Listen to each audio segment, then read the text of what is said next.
Bismillahirrahmanirrahim. Assalamualaikum warahmatullahi wabarakatuh. Pertama-tama bersyukur kepada Tuhan dan bersalawat kepada Nabi. Perkenalkan, nama saya Andi Muhammad Malfik Ramal Hilal dengan NIM 4522090 dari kelas 2DD4 Administrasi Niaga. Baik, pada kesempatan kali ini izinkan saya membawakan materi dari materi perbankan, yaitu judul materinya manajemen dana bank. Baik, untuk lebih mengefisienkan waktu, langsung saja kita masuk ke sub-sub materi. Ada 5 submateri. Yang pertama pengertian dana bank, yang kedua manajemen dana bank, yang ketiga fungsi dana bank, yang keempat sumber dana bank, dan yang kelima penggunaan dana bank. Baik, yang pertama dana bank. Adapun pengertian dana bank adalah sejumlah uang yang dimiliki dan dikuasai suatu bank dalam kegiatan operasionalnya atau suatu kegiatan perencanaan, pelaksanaan, dan pengendalian terhadap penghimpunan dana yang ada di masyarakat.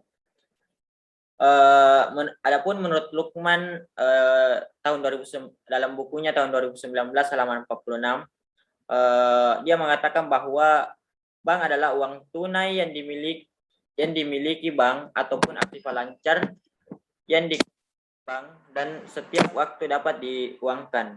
Kegiatan utama bank adalah mengumpulkan dana dan menyalurkan kreditnya yang harus dilakukan dengan baik dan benar. Manajemen sangat berperan penting dalam pengumpulan dana dan penyaluran kredit untuk mendukung tercapainya tujuan. Jadi dana bank adalah sejumlah uang yang dimiliki dan dikuasai suatu bank dalam kegiatan operasionalnya atau suatu kegiatan perencanaan, pelaksanaan, dan pengendalian terhadap penghimpunan dana yang ada di masyarakat. Selanjutnya kita masuk pada manajemen dana bank. Manajemen dana bank adalah ilmu dan seni mengatur proses penarikan dan pengumpulan dana yang optimal dengan cost of money yang wajar. Yang dimaksud dengan wajar adalah cost of money, cost of fund, tambah overhead cost dapat bersaing dengan bank-bank lain.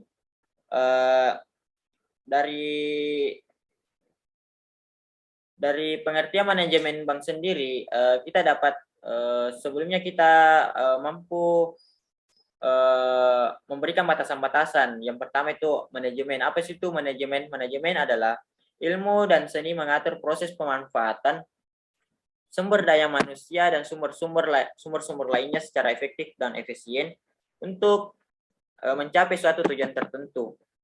Dana bank itu sendiri adalah jumlah uang yang dimiliki dan dikuasai suatu bank dalam kegiatan operasionalnya atau suatu kegiatan perencanaan, pelaksanaan, dan pengendalian terhadap penghimpunan dana yang ada di masyarakat. Sehingga manajemen dana bank adalah ilmu dan seni mengatur proses penarikan dan pengumpulan dana yang optimal dan dengan cost of money yang wajar. Yang dimaksud dengan wajar adalah cost of money, cost of fund, plus overhead cost dapat bersaing dengan bank-bank lain.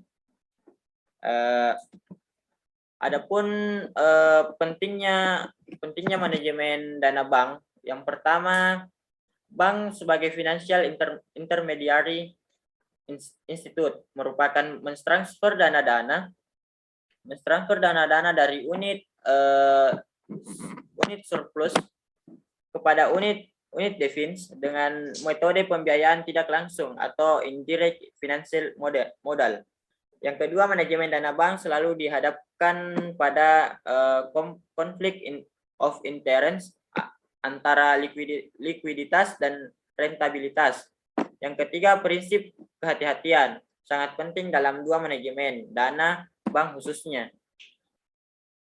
Dalam menetapkan struktur perdanaan yang sehat dalam arti bagaimana bank mendapatkan pinjaman dari para deposan dan kreditur yang lain setiap saat diperlukan, serta memadukan penggunaan sumber daya peminjaman sedemikian rupa sehingga terjamin keamanan likuiditas, keuntungan, dan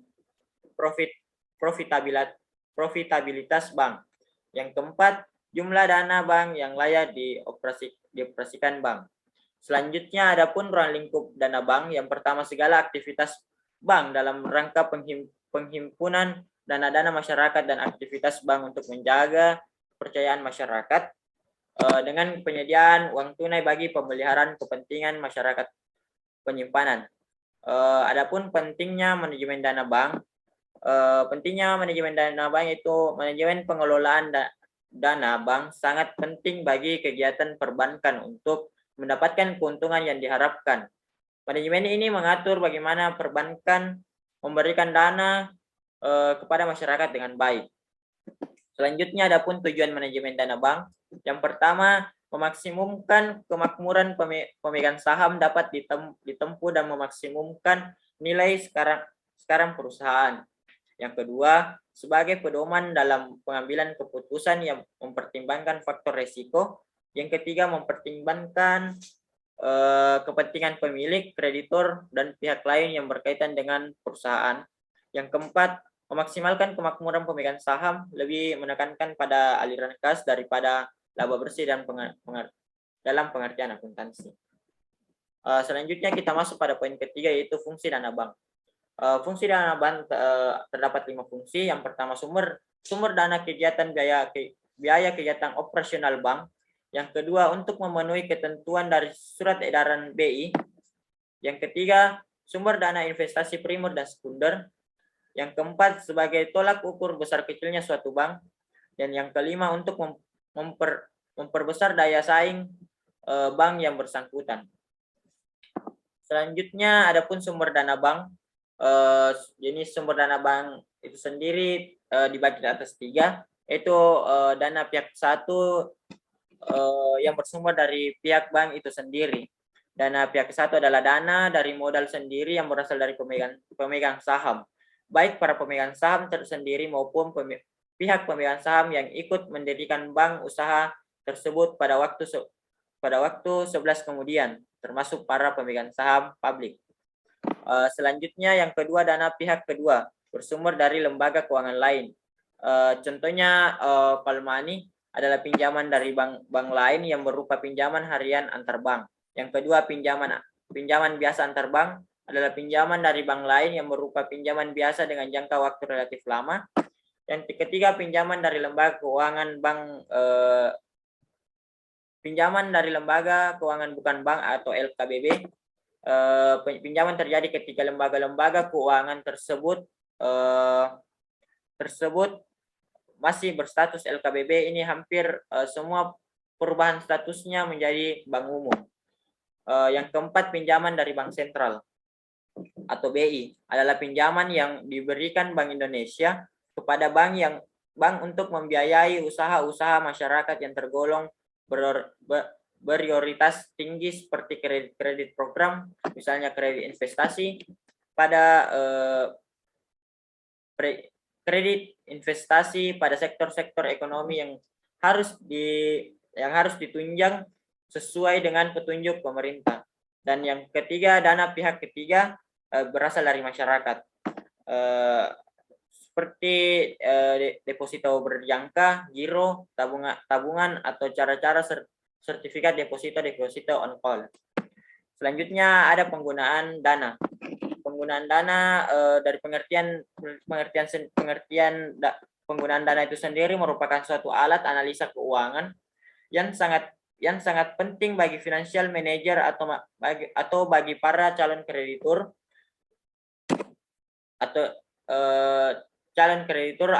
atau bagian bank dalam menilai permintaan kredit yang diajukan kepadanya. Dengan analisa penggunaan dana akan diketahui.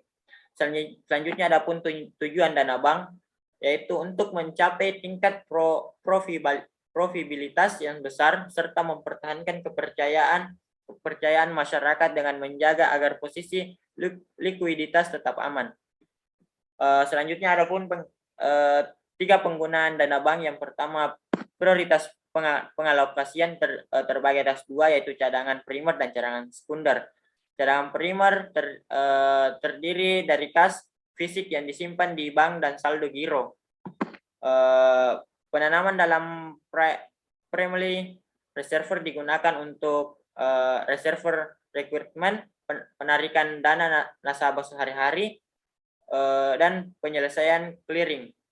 Yang kedua, cadangan sekunder. Cadangan sekunder sendiri terbagi atas dua, yaitu yang pertama penempatan dana yang bukan hanya untuk menghasilkan keuntungan, tetapi juga sebagai cadangan penyangga atau posisi primary reserve. Yang kedua, penanaman dan dana dapat berupa surat berharga, pasar uang, sertifikat Bank Indonesia, dan commercial paper. Yang kedua, aktiva tetap dan inventaris. Aktiva tetap terbagi atas dua, yaitu aktiva tidak bergerak seperti tanah, gedung, kantor, rumah, dan lain-lain sebagainya. Dan aktiva bergerak seperti kendaraan, komputer, dan inventaris kantor. Adapun persediaan barang atau inventaris yaitu barang cetakan, ATK, dan lain sebagainya. Dan yang terakhir, investasi. Investasi jangka panjang merupakan ekses yang benar-benar ekstra dari kelebihan dana. Penanaman dana dalam surat-surat berharga, jangka menengah dan panjang penyertaan pada badan-badan usaha lain, perluasan bidang usaha. Dan yang kedua, produk atau instrumen yang diperjualbelikan di pasar modal, obligasi, saham, surat berharga, pasar modal atau SBPM. Baik, mungkin itu materi yang sempat saya sampaikan, lebih dan kurangnya mohon dimaafkan, karena yang benar cuman datang dari Tuhan Yang Maha Esa. Baik, mungkin cukup sekian presentasi dari saya, lebih dan kurangnya mohon dimaafkan. Wassalamualaikum warahmatullahi wabarakatuh.